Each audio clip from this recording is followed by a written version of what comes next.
Hey there! Welcome back to Reddit Dating, best channel for cheating stories. Make sure to like and subscribe the channel for more spicy stories. My GF31 cheated on me M27. Together 8.5 years and have a 2 years daughter.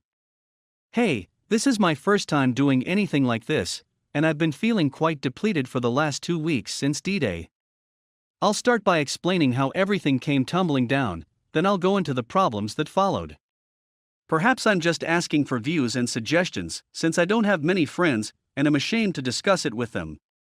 The two of us have been together for 8.5 years, and our daughter, who is 2.5 years old, is our only child. I'd had my suspicions for years, but it's only been in the past 4 months that I've been monitoring her Facebook on an old phone that was still connected to the internet. What I saw right away that was a bit concerning was her approaching out to males for chat on the street. 90% of them were after midnight, nothing too serious, just a hello, how are you doing, I miss seeing your face, long time no chat, and so on and so forth. On a few occasions, she even provided them with her phone number in order for them to not really mess with Facebook. I didn't say anything since I didn't have evidence that she was cheating, and I didn't want to offend her by invading her private, so I didn't say anything for the time being. Checking in on Facebook every few weeks or so became a habit, and I began to notice messages that were no longer there. They would appear as a notification on your phone, but when you went to pick it up, they were gone. We first met while out having a good time when we were younger. I slowed down since I had landed a solid job that needed me to put in more hours than I was used to. She hadn't slowed down much and was still going to the pub every Saturday and Sunday night. This was a neighborhood pub that a lot of our friends, especially her friends, frequented, so I suppose you could call them acquaintances of mine. Because she was accompanied by her brother or decent man friends for 70% of the time, I felt safe with her being in the room without me the majority of the time. In November, when her shop shuts at 9 p.m, I called her at around 10 p.m. to find out where she was on her way home to me and our kid. She then texted me to let me know she was on her way to the bar for a couple cocktails. Disappointed, but not out of the ordinary. My daughter eventually went to sleep about 11 p.m. that night, and since I had been working since 3 a.m. that morning, I fell asleep with her. I wake up at 4:30 a.m. and she hasn't returned home yet. She is used to staying up until 5 a.m, and this has occurred before, but I am still worried, so I contact her to speak with her. She picks up the phone while inebriated and tells me it's not good. She said that she was on the phone with the police and that she needed to get off the phone. I inquired as to where she was so that I could perhaps assist in the matter by preventing the vehicle from being towed. The person she was with was a bar friend of both of us as well as her brother's, and she stated she was bringing him home, so she was someplace around his house. After speaking with her brother and attempting to locate her, we eventually arrive at the site of the crime. She was detained and sent to prison on suspicion of driving under the influence. Her car had already been hauled away, and her male acquaintance was riding along in the truck with her brother at the time. The automobile was parked in a strange area far away from the man's home, and it was reported as a suspicious vehicle that had been left running for an unknown reason. Due to the fact that it was late at night and I was attempting to deal with the problem at hand, I was only concerned with getting my child's mother out of prison and regaining possession of my automobile. After I returned home, I spoke with her brother and obtained the male perspective on the situation, according to her brother. After I had bailed her out of prison and spoken with her to hear her side of the tale, I discovered that the two stories did not coincide. Both of them were deceiving. I had a feeling things wasn't quite right. I informed her right away that it was not what I had heard had transpired in the situation. After that, she simply sliced it up. I don't recall being intoxicated at the time. As soon as I get her home, she remains with our daughter, while I go to the vehicle dealership to retrieve the car out of impound with her brother. As we were driving there, I mentioned to him that the two accounts don't seem to fit up, and he expressed his doubts, but refused to leap to any conclusions. I go fetch the vehicle, and when I open the door, her pants are sitting on the passenger seat. My stomach dropped to the floor, and when I showed her brother, he still had doubts and stated he was going to find out from the other person. As soon as I got the vehicle home, I went into the laundry basket to check whether she had brought any panties with her, which she had not done. I took her outside and asked her what she thought about it. She had just recently returned from a night at her father's house, and she said that the police searched her belongings in her bag of clothing. I didn't believe her, but I couldn't prove it.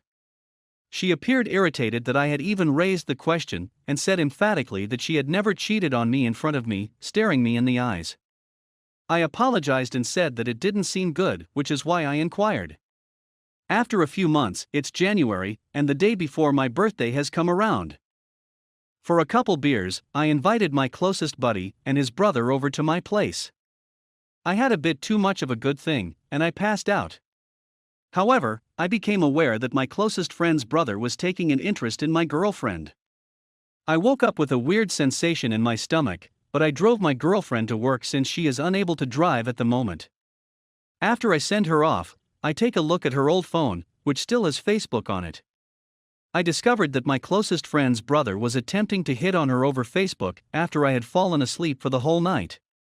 Even while she didn't actually flirt back, she also didn't give me the kind of answer I would have loved. Then I realized that there were 2 more males whose messages had been erased.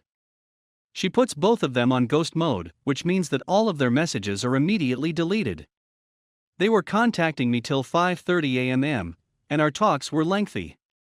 One of the men was the same one who had been arrested the previous night. The second person was the same guy from whom she had been deleting texts for a few months, even before the DUI happened to her. I informed her that I had seen the text conversations exchanged between the 3 men. She said that she knew about my friend's brother, but she seemed befuddled and didn't understand what I was talking about with the other 2 people. I immediately texted her back and told her everything was okay, and she promptly folded. Not knowing what you read, but expressing my apologies and affection for you, as I do not want to disrupt our family's harmonious coexistence. I begged her to confess since I still lacked strong evidence and the texts had been erased, and I was in a hurry. Despite this, I did not inform her of it. See the mails titled the DUI? And then I respond with everything. She adds, "You would have to ask, I'm not sure what you're talking about." I told her, "How can I trust you if you can't even admit what you did?" I already knew I had the messages, so I didn't need her to explain. She said that it was largely made up of words, and that it was simply plain stupid *****. What I said and to whom, as well as what transpired with the DUI, are all documented. I don't know, folks, I'm not even sure why she confesses. I told her that I would see her when I picked her up from work since she had 4 of the same things simply going back and forth. When we arrive home, we go out to the back and chat about it. I continued reminding her that I had seen the texts, and that she needed to confess. She acknowledged to him that she had slept with him the night before the DUI. And with the other person, she's been deleting his texts, since he's been saying stupid things. I inquired as to what she had said, and she said that it had something to do with his me and bending me over the pool table, taking his large black D******. I omitted to note that this was yet another regular at the establishment. We've both been struggling with this for the last 2 weeks, and it's still difficult. She keeps claiming she wants to move ahead and not look back, but it's difficult to get the memories of the past out of my head. All of the deception and treachery on my part. I tried all I could to make our relationship the best it could be. I have a feeling I can't trust anybody, yet I really like her. I promised her that we would do our best to make it work, but it was eating at me every day. To be really honest, I believe that our kid is the only thing that keeps us together right now. I come from a dysfunctional household and don't want her to grow up in the same way. I'm not sure if I should feel weak for sticking with it or strong for attempting to make it work. I was motivated by the fact that she believes it is simple for you to just walk away, and I believe this is true, therefore I chose the more difficult option of giving it all I had. This isn't the first time she's lied to me about anything. She has lied about phone numbers being male, claiming that they were her relatives' numbers. She has also lied about her whereabouts.